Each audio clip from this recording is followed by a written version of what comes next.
ಒಮ್ಮೆ ದೇವತೆಗಳು ರಾಕ್ಷಸರು ತಮ್ಮೊಳಗಿನ ದ್ವೇಷವನ್ನು ಬಿಟ್ಟು ಒಗ್ಗಟ್ಟಾಗಿ ಕ್ಷೀರಸಾಗರವನ್ನು ಮಥಿಸಿ ಅಮೃತವನ್ನು ಸಾಧಿಸಿದರು.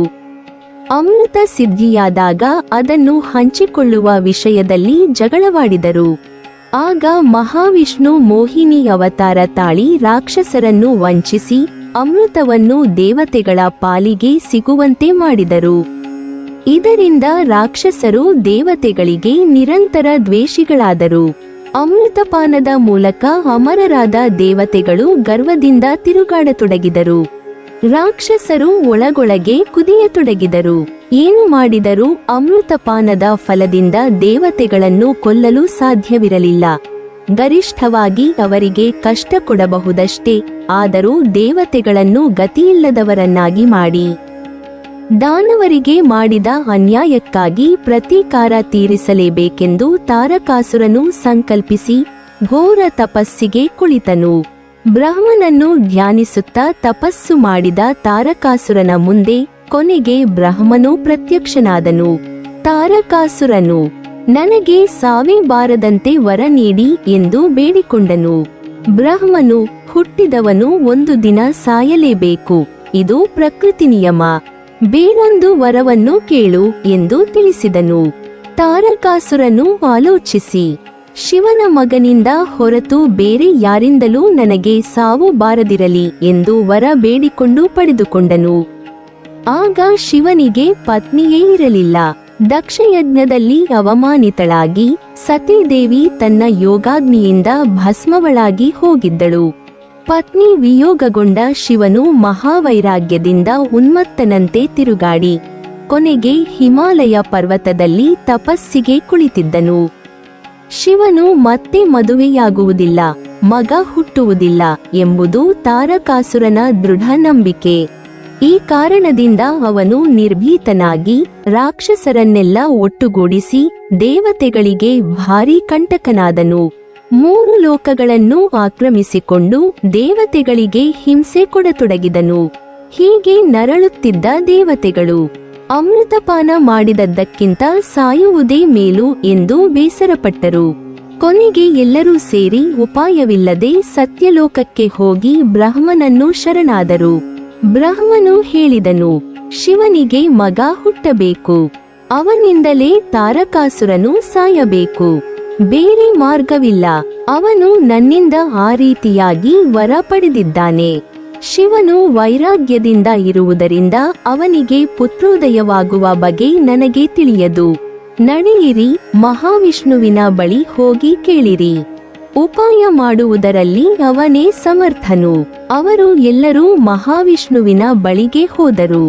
ದೇವತೆಗಳ ಗೋಳನ್ನು ಕೇಳಿ ವಿಷ್ಣು ಹೇಳಿದನು, ಮೊದಲು ವೈರಾಗ್ಯವಂತನಾದ ಶಿವನಿಗೆ ಮದುವೆಯಾಗಬೇಕು. ದಕ್ಷಯಜ್ಞದಲ್ಲಿ ದೇಹ ಬಿಟ್ಟ ಸತೀದೇವಿ ಈಗ ಹಿಮವಂತನ ಮಗಳಾಗಿ ಹುಟ್ಟಿ ಬೆಳೆಯುತ್ತಿದ್ದಾಳೆ. ಆ ಪರ್ವತಕುಮಾರಿಗೆ ಶಿವನೊಂದಿಗೆ ಮದುವೆಯಾಗುವಂತೆ ಪ್ರಯತ್ನಿಸಿರಿ. ಶಿವನ ವೈರಾಗ್ಯ ಹೋಗುವಂತೆ ಮಾಡಲು ಬೇಕಾದುದನ್ನು ಮಾಡಿರಿ. ಆಮೇಲೆ ನಿಮ್ಮ ಸಂಕಟ ತೀರುತ್ತದೆ. ವಿಷ್ಣುವಿನ ಮಾತಿನಂತೆ ನಡೆಯಲು ದೇವತೆಗಳು ನಿಶ್ಚಯಿಸಿದರು. ಮೊದಲು ನಾರದನನ್ನು ಹಿಮವಂತನ ಮನೆಗೆ ಕಳುಹಿಸಿದರು. ಹಿಮವಂತನೊಂದಿಗೆ ಪಾರ್ವತಿಗೂ ತಿಳಿಯುವಂತೆ ನಾರದನು ಶಿವನ ವೃತ್ತಾಂತವನ್ನು ವಿವರಿಸಿ ಹಿಮವಂತನನ್ನು ತಪಸ್ಸಿನಲ್ಲಿ ಇರುವ ಶಿವನ ಬಳಿಗೆ ಕಳುಹಿಸಿದನು. ಹಿಮವಂತನು ಶಿವನನ್ನು ಪೂಜಿಸಿ ಅವನ ತಪಸ್ಸಿಗೆ ಅನುಕೂಲವಾಗುವಂತೆ ತನ್ನ ಕುಮಾರಿ ಪಾರ್ವತಿ ಸೇವೆ ಮಾಡಲೆಂದು ಶಿವನ ಅನುಮತಿಯನ್ನು ಬೇಡಿಕೊಂಡನು. ಶಿವನು ಮೌನವಾಗಿದ್ದರು. ಅದನ್ನೇ ಅಂಗೀಕಾರವೆಂದು ಭಾವಿಸಿ ಹಿಮವಂತನು ಮಗಳನ್ನು ಶಿವನ ಪರಿಚರ್ಯೆಗೆ ಬಿಟ್ಟು ಹಿಂದಿರುಗಿದನು. ಇದು ಪಾರ್ವತಿಗೂ ಅಪಾರ ಸಂತೋಷವನ್ನು ತಂದಿತು. ಚಿಕ್ಕಂದಿನಿಂದಲೇ ಪಾರ್ವತಿಗೆ ಶಿವನ ಬಗ್ಗೆ ಅಪಾರ ಪ್ರೀತಿ. ಬಾಲಪಾರ್ವತಿಗೆ ನಾರದನು ಆಗಾಗ ಬಂದು ಅನೇಕ ಕಥೆಗಳೊಂದಿಗೆ ಶಿವನ ಮಹಿಮೆಯನ್ನು ವಿವರಿಸುತ್ತಿದ್ದನು. ಪಾರ್ವತಿ ಕೂಡ ಶಿವನ ಹೆಸರನ್ನು ಕೇಳಿದ ಕೂಡಲೇ ಕಿವಿಗಳನ್ನು ಎಚ್ಚರ ಮಾಡಿಕೊಂಡು ಶಿವನ ಗುಣಗಣಗಳನ್ನು ಮಹಿಮೆಗಳನ್ನು ಬಿಂಬಿಸುವ ಕಥೆಗಳನ್ನು ಕುತೂಹಲದಿಂದ ಕೇಳುತ್ತಿದ್ದಳು. ಮದುವೆಯಾದರೆ ಶಿವನನ್ನೇ ಮದುವೆಯಾಗಬೇಕು ಎಂಬ ದೃಢ ನಿಶ್ಚಯವನ್ನು ಮಾಡಿಕೊಂಡಿದ್ದಳು. ಅಂತಹ ಮನೋರಮಣನೇ ತಪಸ್ಸಿನಲ್ಲಿ ಲೀನನಾಗಿರುವಾಗ ಅವನ ಪರಿಚರ್ಯೆ ಮಾಡುವ ಸಂದರ್ಭ ಬಂದಿರುವುದನ್ನು ಪಾರ್ವತಿ ತನ್ನ ಮಹಾಭಾಗ್ಯವೆಂದೇ ಭಾವಿಸಿದಳು. ಅವಳು ಬೆಳಗಿನ ಜಾವ ಶಿವನು ತಪಸ್ಸು ಮಾಡುತ್ತಿರುವ ಪ್ರದೇಶವನ್ನು ನವಿಲುಗರಿಯ ಹಿಡಿಸೂಡಿಯಿಂದ ಸ್ವಚ್ಛಗೊಳಿಸಿ ಗಂಧ ಬೆರೆಸಿದ ಹಿಮಾನಿ ಜಲವನ್ನು ಸಿಂಪಡಿಸಿ ಮುತ್ತಿನ ರಂಗವಲ್ಲಿಯನ್ನು ರಚಿಸಿ ಅಲಂಕರಿಸುತ್ತಿದ್ದಳು. ಬಂಗಾರದ ಸರಿಗಳಿಂದ ನೇಯಲ್ಪಟ್ಟು ಮುತ್ತು ರತ್ನಗಳಿಂದ ಹೊದಿಸಿದ ಬುಟ್ಟಿಯಲ್ಲಿ ಶಿವನಿಗೆ ಫಲಪುಷ್ಪಗಳು, ಬಿಲ್ವಪತ್ರಗಳು ಮತ್ತು ಅವನಿಗೆ ಇಷ್ಟವಾದ ಬಿಳಿ ಕಮಲಗಳನ್ನು ಸಂಗ್ರಹಿಸಿ ಬದಿಯಲ್ಲಿಡುತ್ತಿದ್ದಳು. ಬಂಗಾರದ ಕಮಂಡಲುವಿನಲ್ಲಿ ಹಿಮಶಿಖರಗಳಿಂದ ಜಾರುವ ಸ್ಫಟಿಕ ಜಲವನ್ನು ತುಂಬಿಸಿ ಜಪಮಾಲೆಯನ್ನು ಕಮಂಡಲುವಿನೊಂದಿಗೆ ಸೇರಿಸಿ ಇಟ್ಟಿದ್ದಳು. ಶಿವನನ್ನು ಆಕರ್ಷಿಸಲು ತಾನು ಬಗೆ ಬಗೆಯಾಗಿ ಅಲಂಕಾರ ಮಾಡಿಕೊಂಡು ಹೋಗುತ್ತಿದ್ದಳು. ಕಿನ್ನರಿಯನ್ನು ಮುತ್ತುತ್ತಾ ಶಿವನಿಗೆ ಇಷ್ಟವಾದ ಭೈರವಿ, ಮುಖಾರಿ, ಕೇದಾರ, ಶಿವರಂಜನಿ ಮೊದಲಾದ ರಾಗಗಳನ್ನು ವಾದಿಸುತ್ತಾ ಸುತ್ತಲಿನ ವಾತಾವರಣವನ್ನು ಇಂಪಾದ ನಾದಗಳಿಂದ ತುಂಬಿಸುತ್ತಿದ್ದಳು. ಶಿವನ ದೃಷ್ಟಿ ತನ್ನ ಮೇಲೆ ಬೀಳಲೆಂದು ಆಗಾಗ ಪ್ರಯತ್ನಿಸುತ್ತಿದ್ದಳು. ಪ್ರತಿದಿನ ವಿಭಿನ್ನ ಅಲಂಕಾರಗಳಿಂದ ಶಿವ ಸೇವೆಗೆ ಬರುವ ಪಾರ್ವತಿಗೆ ಶಿವನ ಸಾನ್ನಿಧ್ಯವು ತುಂಬಾ ಸಂತೋಷವನ್ನು ನೀಡುತ್ತಿತ್ತು. ತಪೋನಿಷ್ಠೆಯಲ್ಲಿ ಮಗ್ನನಾಗಿದ್ದ ಶಿವನು ಒಂದು ಸಲವಾದರೂ ತನ್ನ ಕಡೆ ನೋಡುವುದಿಲ್ಲವೇ, ತನ್ನ ಮೇಲೆ ತಣ್ಣಗಿನ ದೃಷ್ಟಿ ಬೀಳುವುದಿಲ್ಲವೇ ಎಂದುಕೊಂಡು ಪಾರ್ವತಿ ಬಹಳ ತಾಳ್ಮೆಯಿಂದ ಶಿವನ ಎದುರಲ್ಲೇ ಹೊತ್ತಿನವರೆಗೆ ಸುಮ್ಮನೆ ಕುಳಿತಿದ್ದಳು.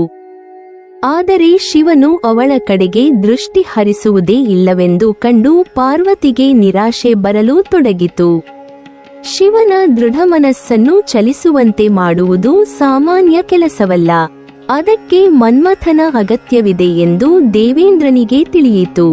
ಆದ್ದರಿಂದ ದೇವೇಂದ್ರನು ಮನ್ಮಥನನ್ನು ಕರೆದು ಸಿಂಹಾಸನದ ಮೇಲೆ ಕೂಡಿ ಅವನನ್ನು ಶ್ಲಾಘಿಸಿ ಪೂಜಿಸಿ ಮಾಡಬೇಕಾದ ಕಾರ್ಯವನ್ನು ವಿವರಿಸಿ ಕಳುಹಿಸಿದನು. ಮನ್ಮಥನು ಉತ್ಸಾಹದಿಂದ ಕಬ್ಬಿನ ಬಿಲ್ಲನ್ನು ಹೂಬಾಣಗಳಿಂದ ತುಂಬಿದ ಬತ್ತಳಿಕೆಯನ್ನು ತೆಗೆದುಕೊಂಡು ರತಿದೇವಿಯೊಂದಿಗೆ ಗಿಳಿಯ ರಥದ ಮೇಲೇರಿ ಶಿವನು ತಪಸ್ಸು ಮಾಡುತ್ತಿದ್ದ ಹಿಮಾಲಯ ಶಿಖರಗಳ ಮಧ್ಯದ ಕಣಿವೆಗೆ ಪ್ರವೇಶಿಸಿದನು. ಮನ್ಮಥನ ಆಗಮನದಿಂದ ಆ ಕಣಿವೆಯೊಳಗೆ ವಸಂತ ಋತು ಒಮ್ಮೆಯೇ ವಿಕಸಿತವಾಯಿತು. ಆ ಪ್ರದೇಶದಲ್ಲಿ ಕೋಗಿಲೆಗಳ ಕುಹೂರವ ಮೊಳಗಿತು, ತುಂಬಿಗಳ ಝಂಝಾರ ಧ್ವನಿ ಕೇಳಿಬಂದಿತು. ಸುತ್ತಮುತ್ತೆಲ್ಲ ಸುಗಂಧವೂ ರಸವೂ ತುಂಬಿ ನಿಂತವು. ಶಿವನು ತನ್ನ ಸುತ್ತಮುತ್ತ ಏನೋ ಆಹ್ಲಾದದ ಗಾಳಿ ಬೀಸುವುದನ್ನು ಭಾಸಿಸಿಕೊಂಡು ಕಣ್ಣು ತೆರೆದು ನೋಡಿದನು. ಅಕಾಲ ವಸಂತಾಗಮನಕ್ಕೆ ಆಶ್ಚರ್ಯಪಟ್ಟು ತನ್ನ ತಪಸ್ಸು ಇದರಿಂದ ವ್ಯತ್ಯಯಗೊಂಡ ಕಾರಣ ಕೋಪಗೊಂಡನು. ಅದೇ ಸಮಯಕ್ಕೆ ಪಾರ್ವತಿ ಜಪಮಾಲೆಯನ್ನು ತೆಗೆದು ಶಿವನಿಗೆ ನೀಡುತ್ತಿದ್ದಳು. ಆಗ ಹೋಹುದರಿನ ಹಿಂದೆ ನಿಂತ ಮನ್ಮಥನು ಶಿವನ ಹೃದಯ ಗುರಿಯಾಗಿಸಿ ನೀಲೋತ್ಪಲ ಬಾಣವನ್ನು ಬಿಡಿದನು. ಬಾಣ ತಾಗಿದ ಕೂಡಲೇ ಶಿವನ ಮನಸ್ಸು ಹೊಳಪುಗೊಂಡಿತು, ಕಣ್ಣುಗಳು ಅರಳಿದವು. ತನ್ನ ಎದುರು ಕುಳಿತಿರುವ ಪಾರ್ವತಿಯ ಮುಖಬಿಂಬವು ಶಿವನಿಗೆ ಅತ್ಯಂತ ಮನೋಹರವಾಗಿ ತೋರಿತು. ಒಂದು ಕ್ಷಣ ಬೆರಗಾದನು. ಮರುಕ್ಷಣದಲ್ಲಿ ತಪೋಭಂಗಗೊಂಡ ಶಿವನು ನಿಬ್ಬೆರಗಾಗಿ ಕೋಪದಿಂದ ತನ್ನ ಮೂರನೇ ಕಣ್ಣನ್ನು ತೆರೆದು ಮನ್ಮಥನ ಕಡೆ ದೃಷ್ಟಿಯೊಡ್ಡಿದನು. ಶಿವನ ಫಾಲನೇತ್ರದಿಂದ ಹೊರಹೊಮ್ಮಿದ ಜ್ವಾಲೆಗೆ ಮನ್ಮಥನು ತಕ್ಷಣವೇ ಭಸ್ಮನಾದನು. ಶಿವನು ದಿಗ್ಗನೆ ಎದ್ದು ಹಿಂದಿರುಗಿ ನೋಡದೆ ಚರಚರನೆ ತನ್ನ ಕೈಲಾಸ ಶಿಖರಕ್ಕೆ ತೆರಳಿಬಿಟ್ಟನು. ಇದನ್ನೆಲ್ಲ ಹೊಂಚಿ ನೋಡುತ್ತಿದ್ದ ದೇವತೆಗಳು ಬೆಚ್ಚಿಬಿದ್ದು ಏನೂ ಹೇಳಲಾಗದೆ ನಿಂತರು. ಮನ್ಮಥನ ಸಂಗಾತಿಯಾದ ರತಿದೇವಿಯಂತೂ ತನ್ನ ಪತಿಯ ಭಸ್ಮರಾಶಿಯ ಮೇಲೆ ಕುಳಿತು ಅಳುತ್ತಾ ತನ್ನ ಪತಿಯನ್ನು ಶಿವನ ತಪಸ್ಸು ಭಂಗಪಡಿಸಲು ಕಳುಹಿಸಿದ ದೇವೇಂದ್ರನ ಮೇಲೆ ಶಾಪ ಹಾಕಿಕೊಳ್ಳುತ್ತಿರಲು ದೇವತೆಗಳು ಓಡಿ ಹೋಗಿ ಈ ಸಮಾಚಾರವನ್ನು ಬ್ರಹ್ಮನಿಗೆ ತಿಳಿಸಿದರು. ಬ್ರಹ್ಮ, ಇಂದ್ರ ಮೊದಲಾದ ದೇವತೆಗಳು ರತಿಯ ಬಳಿಗೆ ಬಂದು ಪಾರ್ವತಿ ಶಂಕರರ ಕಲ್ಯಾಣ ನಡೆದಾಗ ಮನ್ಮಥನು ಪುನರ್ಜೀವನ ಪಡೆಯುವನು ಎಂದು ಸಮಾಧಾನ ಹೇಳಿದರು. ಇದನ್ನು ನಂಬಿಕೊಂಡ ರತಿ ಸಹಗಮನದ ಯೋಚನೆ ಬಿಟ್ಟು ಆ ಭಸ್ಮರಾಶಿಯನ್ನು ಕಾಪಾಡಿಕೊಂಡು ಅಲ್ಲಿಯೇ ಕುಳಿತಳು. ಶಿವನು ತನ್ನ ಪಾಡಿಗೆ ಹೊರಟು ಹೋದನು. ಇದರಿಂದ ಪಾರ್ವತಿಗೆ ತನ್ನ ಸೌಂದರ್ಯದ ಮೇಲಿನ ನಂಬಿಕೆ ಕಳೆದುಕೊಂಡಿತು. ಶಿವನನ್ನು ಆಕರ್ಷಿಸಲು ತನ್ನಿಂದಾಗದೆ ಹೋದ ಮೇಲೆ ತನ್ನ ದೇಹಲಾವಣ್ಯವು ವ್ಯರ್ಥವೆನಿಸಿತು. ನಾನು ತಪಸ್ಸು ಮಾಡಿದರೆ ಶಿವರಂಜನಿಯಾಗಬಹುದೇ ನೋಡೋಣ ಎಂದುಕೊಂಡಳು. ತಾಯಿ ಮೇನಕೆಯಷ್ಟು ಹೇಳಿ ಕೆಟ್ಟರೂ ಪಾರ್ವತಿ ಕೇಳಲಿಲ್ಲ. ಅವಳು ಎಲೆಗಳನ್ನು ಮಾತ್ರ ತಿನ್ನುತ್ತಾ ದೇಹವನ್ನು ಕೃಶಗೊಳಿಸಿಕೊಳ್ಳುತ್ತಾ ತಪಸ್ಸು ಪ್ರಾರಂಭಿಸಿದಳು. ಜಯ, ವಿಜಯ ಎಂಬ ಇಬ್ಬರು ಅವಳ ಗೆಳತಿಯರು ಅವಳೊಡನೆ ಇದ್ದು ಅವಳ ಯೋಗಕ್ಷೇಮಗಳನ್ನು ಮೇನಕೆ ಹಿಮವಂತರಿಗೆ ತಿಳಿಸುತ್ತಿದ್ದರು. ಕೆಲವೇ ದಿನಗಳಲ್ಲಿ ಪಾರ್ವತಿಯ ತಪಸ್ಸು ಅತ್ಯಂತ ಬಲವಾಯಿತು. ಪರ್ಣಗಳನ್ನು ತಿನ್ನುವುದನ್ನು ಬಿಟ್ಟುಬಿಟ್ಟ ಕಾರಣ ಅವಳಿಗೆ ಅಪರ್ಣ ಎಂಬ ಹೆಸರು ಬಂತು. ಶಿವನು ಪ್ರಥಮಾವೇಶದಲ್ಲಿ ಮನ್ಮಥನನ್ನು ಭಸ್ಮ ಮಾಡಿದರು. ಮನ್ಮಥನ ಬಾಣಗಳ ಪ್ರಭಾವವು ಸುಮ್ಮನೆ ಹೋಗಲಿಲ್ಲ. ಪಾರ್ವತಿಯ ತಪಸ್ಸು ಸಾರ್ಥಕವಾಗಿತ್ತು. ಶಿವನು ಕುತೂಹಲದಿಂದ ಅವಳನ್ನು ನೆನೆಸತೊಡಗಿದನು. ಅವಳು ತಪಸ್ಸಿನಲ್ಲಿ ತೊಡಗಿರುವ ವಿಚಾರ ತಿಳಿದು ಶಿವನು ವೇಷ ಬದಲಾಯಿಸಿಕೊಂಡು ಪಾರ್ವತಿಯ ಬಳಿಗೆ ಬಂದು ಅವಳ ಮನಸ್ಸನ್ನು ಪರೀಕ್ಷಿಸಿದನು. ಅವಳ ಶ್ರದ್ಧೆ ನಿಷ್ಠೆ ಮೆಚ್ಚಿ ಅವಳನ್ನು ಮದುವೆಯಾಗುವುದೇ ಸೂಕ್ತ ಎಂದು ನಿಶ್ಚಯಿಸಿದನು. ನಂತರ ಶಿವನು ಸಪ್ತರ್ಷಿಗಳನ್ನು ಕರೆದೊಯ್ಯಿಸಿ ಹಿಮವಂತನ ಬಳಿಗೆ ಮದುವೆಯ ರಾಯಭಾರ ಕಳುಹಿಸಿದನು. ಶಿವನಂಥ ಮಹಾದೇವನಿಗೆ ಕನ್ಯಾದಾತನಾಗುವ ಭಾಗ್ಯ ಬಂದದ್ದು ಹಿಮವಂತನಿಗೆ ಅಪಾರ ಸಂತೋಷ ತಂದಿತು. ಬೇಗದಲ್ಲೇ ಋಷಿಗಳು ವಿವಾಹ ಮುಹೂರ್ತ ನಿಗದಿಪಡಿಸಿದರು. ಮದುಮಗನಾಗಿ ಶಿವನು ಪ್ರಮಥಗಣಗಳನ್ನು ಮುನ್ನಡೆಸಿ ಹಿಮವಂತನ ಮನೆಗೆ ಹೊರಟನು. ಹಿಮಾಲಯ ಪರ್ವತ ಶಿಖರಗಳೇ ಮದುವೆ ಮಂಟಪದ ಸ್ತಂಭಗಳಾದುವು.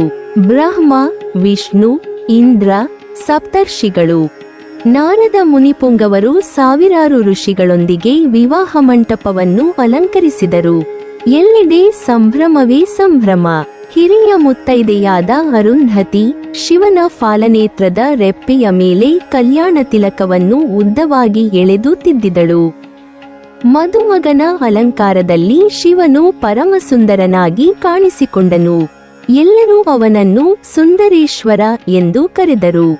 ಸರ್ವಾಲಂಕಾರಗಳಿಂದ ಹೊಳೆಯುತ್ತಿದ್ದ ಮದುಮಗಳು ಪಾರ್ವತಿಯನ್ನು ವಿಷ್ಣು ಕರೆದುಕೊಂಡು ಬಂದು, ನೀನು ಸುಂದರೇಶ್ವರನಾದರೆ ನನ್ನ ತಂಗಿ ಮೀನಾಕ್ಷಿ ದೇವಿಯಾಗಿದ್ದಾಳೆ ಎಂದು ಹೇಳುತ್ತಾ ಪಾರ್ವತಿಯ ಬಲಗೈಯನ್ನು ಶಿವನ ಬಲಗೈಯಲ್ಲಿ ಇಟ್ಟು ಇಬ್ಬರನ್ನೂ ಮದುವೆಯ ಹಸೆಗಳಲ್ಲಿ ಕೂಡಿಸಿದನು. ಎಲ್ಲ ವಿಧಿವಿಧಾನಗಳು ನೆರವೇರಿದವು. ಶಿವ ಪಾರ್ವತಿಯರ ವಿವಾಹ ಮಹೋತ್ಸವವು ಅಪಾರ ವೈಭವದಿಂದ ನೆರವೇರಿತು. ಹಿಮಾಲಯದ ತಪಸ್ಸಿನ ಪ್ರದೇಶದಲ್ಲಿಯೇ ದೇವಶಿಲ್ಪಿ ವಿಶ್ವಕರ್ಮನು ನವ ದಂಪತಿಗಳಿಗೆ ದಿವ್ಯ ಅಂತಃಪುರ ಮಂದಿರವನ್ನು ನಿರ್ಮಿಸಿಕೊಟ್ಟನು. ಮಂಗಳವಾದ್ಯಗಳು ಗಗನ ಮುಟ್ಟುತ್ತಿದ್ದವು. ದೇವತೆಗಳು ಪುಷ್ಪವೃಷ್ಟಿ ಸುರಿಸುತ್ತಿದ್ದರು. ಶಿವನು ಪಾರ್ವತಿಯ ಕೈ ಹಿಡಿದು ಎಲ್ಲರ ಮಧ್ಯದಲ್ಲಿ ಮಂದಿರದತ್ತ ಹೊರಟನು. ಆ ದಾರಿಯಲ್ಲಿಯೇ ಮನ್ಮಥನ ಭಸ್ಮರಾಶಿ ಇತ್ತು. ಅದರ ಬಳಿ ಪತಿಯ ಪುನರ್ಜನ್ಮದ ನಿರೀಕ್ಷೆಯಲ್ಲಿ ರತಿದೇವಿ ಕುಳಿತಿದ್ದಳು. ಶಿವ ಪಾರ್ವತಿಯರು ಅವಳ ಬಳಿಗೆ ಬಂದು ದೀರ್ಘ ಸುಮಂಗಲಿಯಾಗಿರು ಎಂದು ಹರಸಿದರು. ಶಿವನು ತನ್ನ ಮೂರನೇ ಕಣ್ಣನ್ನು ಪುನಃ ತೆರೆದು ತಣ್ಣನೆಯ ಬೆಳುದಿಂಗಳ ಕಾಂತಿಯನ್ನು ಚೆಲ್ಲಿದನು. ಭಸ್ಮರಾಶಿ ಮಾಯವಾಗಿ ಮನ್ಮಥನು ನಿಜರೂಪದಿಂದ ಎದ್ದು ಕಬ್ಬಿನ ಬಿಲ್ಲು ಝಮ್ಮೆನ್ನಿಸಿ ಎಲ್ಲರ ಕಣ್ಣಿಗೂ ತೋರಿ ಕೂಡಲೇ ಮಾಯನಾದನು. ಆಗ ಶಿವನು ರತಿ ದೇವಿಯೊಂದಿಗೆ, ಸುಭಗೆ, ನಿನ್ನ ಪತಿಯ ಶಕ್ತಿ ಅಪಾರ. ಕಣ್ಣಿಗೆ ಕಾಣುವವನಾಗಿದ್ದರೆ ಲೋಕವು ತಾಳಲಾರದು. ಆದ್ದರಿಂದ ಅವನು ಲೋಕದ ದೃಷ್ಟಿಗೆ ಅನಂಗ ನೆನಿಸಲಿ. ಅದೃಶ್ಯನಾಗಿರುವುದೇ ಒಳಿತು. ಆದರೆ ನಿನಗೆ ಸದಾ ಗೋಚರವಾಗಿರುವವನಾಗಿರುವನು. ನಿಮಗಿಬ್ಬರಿಗೂ ನಿತ್ಯ ಮಂಗಳವಾಗಲಿ ಎಂದು ಹರಸಿದನು. ರತಿಯು ಸಂತೋಷದಿಂದ ಅದೃಶ್ಯಳಾಗಿ ಅನಂಗನೊಂದಿಗೆ ಸೇರಿಕೊಂಡಳು. ಪಾರ್ವತಿ ಪರಮೇಶ್ವರರು ಅಂತಃಪುರವನ್ನು ಪ್ರವೇಶಿಸಿದರು. ಅರುಂಧತಿ ನೂತನ ದಂಪತಿಗಳಿಗೆ ಓಕುಳಿ ಸುತ್ತಿ ದೃಷ್ಟಿ ತೆಗೆದಳು. ಕರ್ಪೂರಾರತಿ ಬೆಳಗಿದಳು. ಆಗ ವಿಶ್ವಕರ್ಮನು ನಿಲುವೆತ್ತರದ ಒಂದು ಫಲಕವನ್ನು ನವದಂಪತಿಗಳ ಎದುರು ನಿಲ್ಲಿಸಿ ಹೇಳಿದನು, ಇದೊಂದು ಅಪೂರ್ವ ಪಟ. ಈ ಚಿತ್ರದಲ್ಲಿ ಇಬ್ಬರ ಚಿತ್ರಗಳಿವೆ. ಇವರಲ್ಲಿ ಯಾರ ಸೌಂದರ್ಯ ಹೆಚ್ಚೆಂಬುದು ನಮಗೆ ತಿಳಿಯುತ್ತಿಲ್ಲ. ಅದನ್ನು ಹೇಳಲು ನಿಮಗೆ ಸಾಧ್ಯ ಎಂಬ ವಿಶ್ವಾಸದಿಂದ ಇದನ್ನು ನಿಮ್ಮ ಮುಂದೆ ತಂದಿದ್ದೇನೆ. ಹೇಳಿರಿ ಎಂದು ತೆರೆಯನ್ನು ತೊಲಗಿಸಿದನು. ಅದು ನಿಲ್ಲುಗನ್ನಡಿ. ಅದರಲ್ಲಿ ತಮ್ಮ ಪ್ರತಿಬಿಂಬಗಳನ್ನು ನೋಡಿ ಶಿವ ಪಾರ್ವತಿ ಪರಸ್ಪರ ಮುಖ ನೋಡಿಕೊಂಡು ಮುಗುಳುನಕ್ಕರು. ಈ ಮುಗುಳುನಗು ಉತ್ತರವಲ್ಲ, ಬಾಯಿಟ್ಟು ಸ್ಪಷ್ಟವಾಗಿ ಹೇಳಬೇಕು ಎಂದನು ನಾರದ. ಶಿವನು ಕಿರುನಗೆಯೊಂದಿಗೆ ಪಾರ್ವತಿಯನ್ನು ನೋಡಿ, ಜಗ ಜಗ ಹೊಳೆಯುವ ಮೂಗುತಿಯ ಚಿತ್ತಾರಿಯ ಸೌಂದರ್ಯವೇ ಹೆಚ್ಚು ಎಂದನು. ನಾಚಿಕೆಯಿಂದ ಕೆಂಪೇರಿದ ಗಲ್ಲಗಳಿಂದ ಪಾರ್ವತಿ ಮೆಲ್ಲನಗೆಯೊಂದಿಗೆ, ಈ ಮೂಗಣ್ಣಿನ ಪುರುಷನ ಸೌಂದರ್ಯಕ್ಕೆ 3 ಲೋಕಗಳಲ್ಲಿ ಸಾಟಿಯೇ ಇಲ್ಲ ಎಂದಳು. ಎಲ್ಲರೂ ಪಾರ್ವತಿ ಪರಮೇಶ್ವರರಿಗೆ ಪುಷ್ಪಾರ್ಚನೆ ಮಾಡಿ ಹೊರಟು ಹೋದರು. ದಂಪತಿಗಳಿಬ್ಬರೂ ಮೆತ್ತಗಿನ ತೂಗುಯ್ಯಾಲೆಯಲ್ಲಿ ಹೋಗಿ ಕುಳಿತರು. ನೀವಿನ್ನೂ ನಮ್ಮ ಚಾನಲನ್ನು ಸಬ್ಸ್ಕ್ರೈಬ್ ಮಾಡಿಲ್ವಾ? ಹಾಗಾದರೆ ಈ ಕೂಡಲೇ ನಮ್ಮ ಇಂದ್ರಜಾಲ ಚಾನಲ್ ಅನ್ನು ಸಬ್ಸ್ಕ್ರೈಬ್ ಮಾಡಿ ಮತ್ತು ಪಕ್ಕದಲ್ಲಿರುವ ಬೆಲ್ ಐಕಾನ್ ಅನ್ನು ಕ್ಲಿಕ್ ಮಾಡಿದರೆ ನಮ್ಮ ಹೊಸ ವಿಡಿಯೋಗಳನ್ನ ನೀವು ನೋಡಬಹುದು.